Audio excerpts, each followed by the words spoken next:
All right, diving into Carraro India Limited today. You've given us a lot to work with here, huh? Excerpts from their red herring prospectus, some articles about the Indian tractor market, even some financials. Looks like someone's thinking about their upcoming IPO. It's a pretty interesting one, too, especially with how they're tied to the global Carraro Group. Yeah, definitely. That connection seems pretty key, right? Like, how does that relationship actually work? Right. So let's break it down. What's Carraro India all about? Where do they fit in? And what could this IPO mean, Mm. for them and for potential investors? Okay, great. So, starting with the basics, Carraro India makes axles and transmission systems, primarily for those agricultural tractors, also construction The vehicle. big stuff, huh? Yeah, we're talking backhoe loaders, soil compactors, even cranes. They're making the parts that actually make these things move. So they're not building the whole tractor from scratch, but they're doing those like essential bits, the guts that make it go. Yeah, exactly. And they're a big player in the Indian market, especially for those higher horsepower tractors, the 40 HP and above range. Okay. Which is interesting because looking at this data you sent, there's a definite trend toward farmers wanting more powerful machines. Hmm. Yeah, one of these articles even mentions a shift from like two-wheel drive tractors to four-wheel drive. So is Carraro in a good spot to take advantage of that? I mean, do they have any kind of edge when it comes to 4WD? That's a great question, and one we should think about when we look at their financials a little later. Okay. But let's tackle this IPO first. The prospectus calls it an offer for sale, which might sound kind of strange. Hmm. It means Carraro India itself isn't directly raising money through the IPO. Wait, so if the company isn't getting the cash, then who is? And why bother going public at all? Good point. It's the existing shareholders, specifically what they call the promoter selling shareholder, who are selling part of their stock. There are a few reasons why they might do that, even if the company doesn't get cash right away. Okay, I'm all ears. What are some of those reasons? Well, visibility is a big one. Going public puts them on a much larger stage, could attract more investors later on, maybe even open doors to new customers. It also makes things easier for those current shareholders. Now they have a way to sell their stake easily if they want to.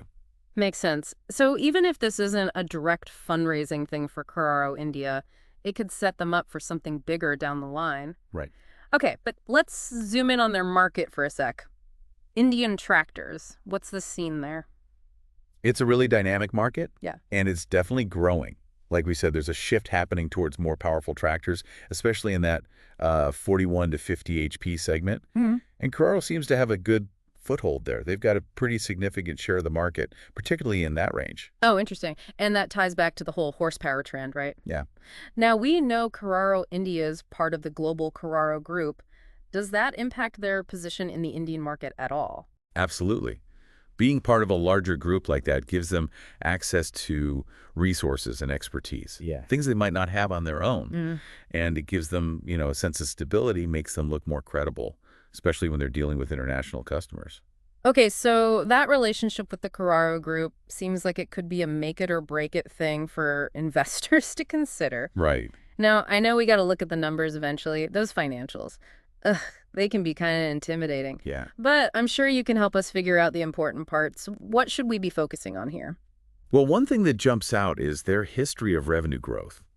They've been increasing their revenue pretty steadily over the past few years, which is a good sign. Right. But there's a catch. A large chunk of that revenue is coming from, you guessed it, the Carraro Group. Ah, so that global connection is both a good thing and a potential risk. Yeah, exactly. Something to keep in mind. Another thing is their costs are really tied to the price of materials. Ah, So any changes in those prices can hit their profits pretty hard. yeah. So it's kind of like you've got that excitement of growing revenue, but you got to be ready for a dip if material prices go up. Exactly. And it highlights something really important for investors understanding. What can affect Carraro India's profitability is key. All right, we're getting a clearer picture of their business and financials now, but no investment is without risk, right? What are some things investors should be careful about? Well, we already talked about how much they depend on the Carraro Group. That has its upsides, but it also makes them vulnerable. Right. If anything disrupts their relationship, or if the group changes its strategy, that could have a big impact on Carraro India. They're not in a bubble, right? Their future is tied to that bigger company.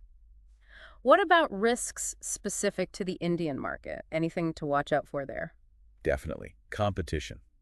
The Indian tractor market is getting crowded, with both domestic and international companies fighting for a share. Carraro India needs to find a way to be different and stay ahead of the curve if they want to keep their position. Right. It's like they have to constantly be thinking ahead. Exactly. And of course, there's the whole economic landscape. Hmm. Downturns, government policies changing, even things like the weather, all of that can affect how many tractors and construction vehicles people buy. And that directly affects Carraro India's performance. So it's a lot to consider. It's like you need to, I don't know, see the future to know for sure. But it sounds like it's more about understanding the risks, not letting them scare you, but using that knowledge to make good choices. Exactly. We've laid some good groundwork here. We know what Carraro India makes. We've got a sense of their market, their financials, and we've started to think about the risks. But this is just the beginning, right? Totally. There's a lot more to dig into. So let's dig deeper into that Indian market. It's not just about, how big it is. It's about what's shaping it. Yeah. One thing that really jumps out from all this research is how involved the Indian government is in pushing for more farm mechanization. Oh, interesting. What kind of role are we talking about here? Like subsidies, tax breaks for farmers? They're doing even more than that. They've got all these schemes to make farm machinery more affordable, especially for the smaller farms. One that really stands out is this Submission on Agricultural Mechanization, started back in 2014. Okay. That sounds ambitious. What exactly does this submission do? Think of it like a big push to modernize Indian agriculture. They're setting up these hiring centers where farmers can rent high-tech equipment without having to buy it all at once, and creating these hubs for farm machinery, even setting up like farm machinery banks to help with financing. Wow, they're really going all in. But is it actually working? Are people buying more tractors? Yeah, the numbers say so. The Indian tractor market has been growing like crazy. Unit sales grew like 5.9% every year from 2019 to 2023. Yeah. And they're projected to keep growing maybe around 8.2% from 2024 to 2029. Okay, those are some pretty impressive numbers. I can see why a company like Carraro India supplying those tractor parts would be excited about that. Right. More tractors means more demand for axles, transmissions, the whole shebang. And like we said, they already have a strong position in that 41 to 50 horsepower segment. Right, that sweet spot. Now, we talked about how being part of the global Carraro group gives them an advantage, but are they only focused on the Indian market? Nope, not at all.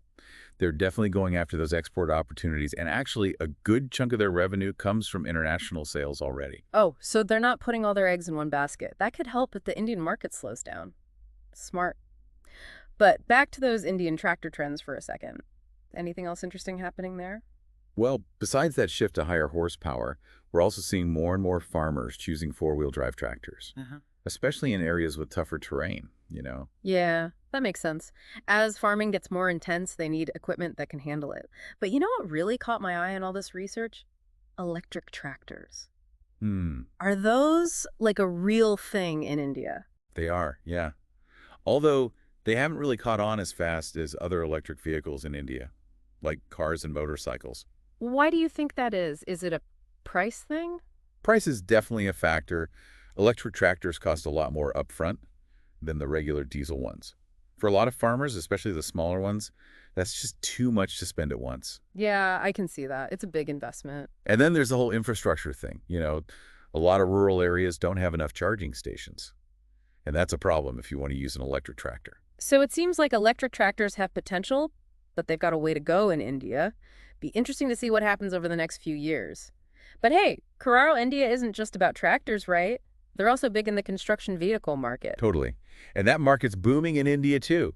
Lots of urbanization happening, plus all that infrastructure development. Backhoe loaders, in particular, they saw like a 10% jump in sales just from 2022 to 2023. Wow, that's a big jump. What's driving that demand for backhoe loaders specifically? Well, the government's pushing hard for infrastructure development, right? Yeah. Think about all those highway projects, those metro lines being built. All that takes heavy machinery. And backhoe loaders are so versatile. They can dig, they can load stuff, even do some light demolition. Right. They're like the all-purpose tool of the construction world. Yeah, exactly. So it's a combo of the government and private construction companies that are creating all this demand. Makes sense. As those cities grow and people need places to live and work, the construction's just going to keep going. Good news for companies like Carraro India who are providing the parts.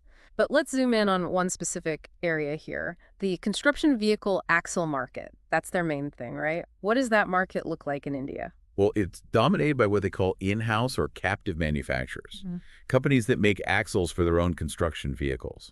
Oh, so that means companies like Carraro India are going up against some tough competition. They are, yeah. It's not an easy market. But there's still a decent market for companies that aren't making their own axles. And Carraro India has done a pretty good job carving out their own piece of the pie. So how are they managing to compete in such a tough market?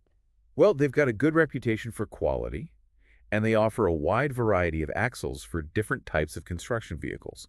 Plus, they've got that global reach and tech expertise from the Carraro Group, which helps them offer some innovative solutions. Right, so they're combining local knowledge with a global perspective. Smart. What about transmissions for construction vehicles? Is that market similar? It's a bit different, but just as interesting. One thing that's happening is more and more construction vehicles are switching to automatic transmissions. Really? Automatic transmissions? I always thought those were just for cars. Well, it's all about efficiency and making things easier for the operators. Automatic transmissions reduce fatigue, which is a big deal when you're working long hours on a construction site. They can also help with fuel efficiency and make the whole operation more productive. So it's not just about convenience. It actually makes business sense for the construction companies. Is Carraro India taking advantage of this trend? Oh, yeah, definitely. They've developed a whole range of advanced transmissions specifically for construction vehicles. In fact, they've got a 64% share of that non-captive market in India. Wow, that's impressive. Okay, so we've talked about the markets, the demand, but how are they actually making all these axles and transmissions? Let's get into those production details a bit. Great idea. The source material goes into a lot of detail about their two manufacturing plants in Pune, India. That's where the magic happens. I'm always fascinated by the behind-the-scenes stuff. Tell us about these plants. Well, their driveline plant can make a ton of different products. Front axles, rear axles, gearboxes, the works. That wide range is really smart. It lets them cater to all sorts of customer needs. So they're not betting on just one type of product. Good risk management there. But can they keep up with this growing demand we've been talking about? What's their capacity like? Oh, it's substantial. They can make over 100,000 units every year. That's a lot of axles and transmissions. Wow, that's serious production power. Sounds like they've invested a lot in building up their manufacturing. Yeah, for sure. And it's not just the driveline plant. They've also got a whole separate plant for making gears. Oh, right. I remember seeing that in the docs. What exactly do they do at that gear plant? All sorts of gears for all kinds of industries, not just automotive. Think trucks, farm equipment, you name it. That gear expertise is one of the things that sets them apart. It means they can offer more complete solutions to their customers. Right. It's like they have all the pieces of the puzzle right there in-house. From casting and machining to putting it all together and even painting, it all happens under one roof. Exactly. It's clear they've put a lot of thought into how to streamline their production. Speaking of streamlining, are they running at full capacity or is there room to grow? That's a good question. It actually varies depending on the product.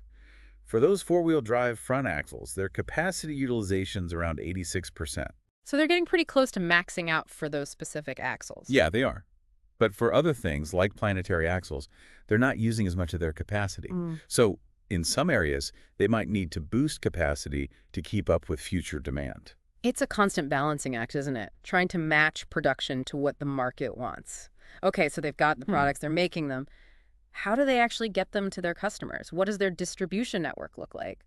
That's another area where they've been strategic. They've got this huge network of customers and distributors, both in India and internationally. I'm guessing that connection to the Carraro Group helps with that. Big time. They can leverage that global network to reach customers all over the world. It's like having a built-in global sales force. That's got to be handy. But they're not just relying on the group, right? They've got their own strong relationships with distributors in different regions. Exactly. Not putting all their eggs in one basket. It's a smart way to reduce risk and reach more customers. Like building this web of connections, reaching out everywhere. But let's be real. In today's world, you need more than just a good product and a good way to sell it, right? You got to keep innovating to stay ahead of the competition. What's Carraro India doing on that front? They're definitely on board with that. They've got a whole research and development center in India, full of talented engineers and technicians. Okay, so they're actually putting resources into R&D.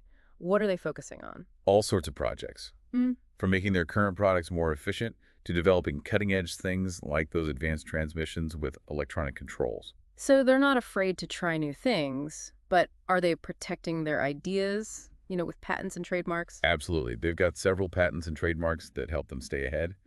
Those patents cover a bunch of different things, from specific axle designs to innovative transmission systems. So they're not just coming up with new stuff, they're making sure they own it. Smart. But let's not forget about the legal side of things. Those automotive and construction industries, they've got tons of regulations, right? Oh, yeah. Safety standards, environmental regulations, labor laws. It's a lot to keep track of. So how does Carraro India deal with all that? They've got a whole team of legal and compliance experts making sure they're following all the rules. They stay up to date on any changes and make sure the company's always doing things by the book. Right, like having a legal GPS to guide them through all those rules. But hey, let's talk about the bottom line. Are they actually making money? They are. They've got a solid history of revenue growth and pretty good profitability. Their revenue's been climbing steadily, and they've managed to keep a consistent profit margin. That's a good sign, right? Shows they're running a tight ship and managing costs well. But let's look closer. What about their balance sheet and cash flow? Are they financially sound? Yeah, they're in good shape there too. Strong balance sheet, healthy cash flow. That means they've got the resources to invest in growing the business, and they can handle any economic bumps in the road. Like they've built a strong financial foundation, but those numbers can go up and down. Have they hit any rough patches? Sure, like any business. Their revenue and profits have had some ups and downs over the years. Things like market conditions, competition, even their own strategic decisions can affect those numbers. So it's not just about looking at the numbers themselves. It's about understanding the story behind them. Exactly. And that's where things like their working capital management come in. Right. Working capital is all about how they handle their day-to-day finances, right? Making sure they've got enough cash to pay the bills and keep things running. Yep. And Carraro India seems to have a good system for managing that. They're efficient at collecting money from customers and keeping their inventory levels under control. Helps keep that cash flow healthy. Like a well-oiled machine. But what about their bigger financial picture? How are they funding their operations? Are they relying on a lot of debt? Actually, no. They've got a pretty balanced mix of debt and equity. Their debt levels are manageable, and they've got a solid equity base, which gives them a nice safety net. So they're not being reckless with debt to grow the business. That's good news for investors. But let's be honest, no business is without risk. What are some of the financial risks investors should be aware of? Well, one that we've already touched on is their reliance on the Carraro Group for a big chunk of their revenue. Any change in that relationship could really affect their financial performance. Right, that two-sided coin. What about risks that are specific to the Indian market? Currency fluctuations are a big one. The value of the rupee can go up and down against other currencies, and that can impact how much it costs to import materials and how profitable their exports are. So it's not just about the Indian economy, it's about what's happening with currencies around the world. Exactly. And then you've got things like inflation and interest rates. Those can affect borrowing costs and just the overall economic activity in India. Lots to keep track of. But it sounds like Carraro India is doing a good job with their finances. Solid track record, healthy balance sheet. They're taking steps to manage risks. But it's not all about the numbers, right? What about their commitment to, the whole ESG thing, environment, social responsibility, all that? That's definitely becoming more and more important for investors. They want to know that the companies they're putting their money into are not just making profits, but doing it in a way that's responsible and sustainable. And how does Carraro India measure up? They're actually doing quite a bit. They've invested in renewable energy at their plants, they're supporting local communities with different programs, and they're focused on ethical sourcing for their raw materials. Okay, so they're walking the walk when it comes to sustainability. Yeah, it's not just about profits anymore. It's about being a good corporate citizen. Well said. Now, let's get back to the reason we're here. This IPO, we've looked at their business, the market, the financials, the good and the bad. What's your overall take on their future? I think they've got a good shot at growth. The Indian market for their products is getting bigger, and they've got the capacity and the network to make the most of that. Plus, they seem to be adapting well to those big trends we talked about, like the move to higher horsepower tractors and the demand for automatic transmissions in construction. Sounds promising. But of course, there are challenges. Lots of competition, and there's always that chance that something unexpected happens, with the economy or global events. Right, no investment is risk-free. But what I find interesting about Carraro India is that connection to the global Carraro Group. Like we said, it has its downsides, but it also gives them a level of expertise and stability that a lot of their competitors don't have. It's like having a mentor as they navigate this complex landscape. But at the end of the day, the choice of whether or not to invest is a personal one, right? Exactly. This deep dive has given us a good foundation, but it's up to each individual investor to do their own homework. Look deeper into the financials, check out the management team, think about their own risk tolerance, and then decide if Carraro India fits their investment goals. Couldn't have said it better myself. So, to our listener, we hope this is giving you what you need to make an informed decision. Remember, investing's a journey, and every journey takes planning and careful thought. Happy investing. Okay, back for the final part of our deep dive into Carraro India. We've talked about their business, the market, the financials, all that. Now I kind of want to zoom in on some of the smaller details, the stuff that can really give you a sense of how the company actually works. Yeah, I agree. There's a lot packed into these documents, and some of it gets pretty specific, but sometimes those details can be really revealing. Totally. Like those little clues in a mystery that help you solve the case. Exactly. For instance, one thing I noticed was the info about their legal structure. Carraro India is actually a subsidiary of this Italian holding company, Carraro International SE, and that holding company is controlled by the Carraro family. So it's family owned, but with global operations. Interesting mix. How does that structure affect things for Carraro India? Well, it means that big decisions, like this IPO, might need the okay from the parent company in Italy. And it also affects things like how they pay dividends and how profits are sent back to the parent company. Gotcha. So you got to look at Carraro India within that bigger family picture. But speaking of things that need a closer look, these documents also mention some legal cases involving Carraro India. Should investors be worried about that? Well, it's good that they're being transparent about it, disclosing those cases in the prospectus.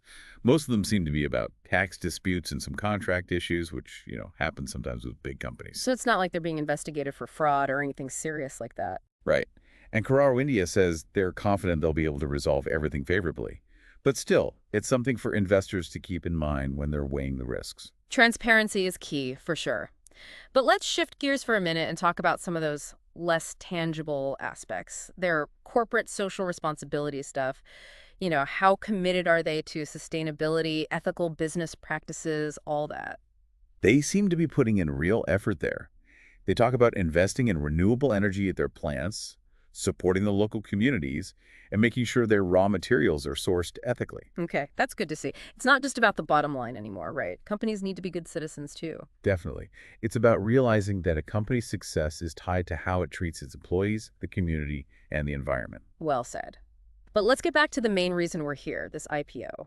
We've looked at so much about Carraro India, their market, their financials. As we wrap things up, what's your overall take on their future? I think they're in a good spot to grow. The market in India for their products is expanding, and they've got the capacity and the network to take advantage of that.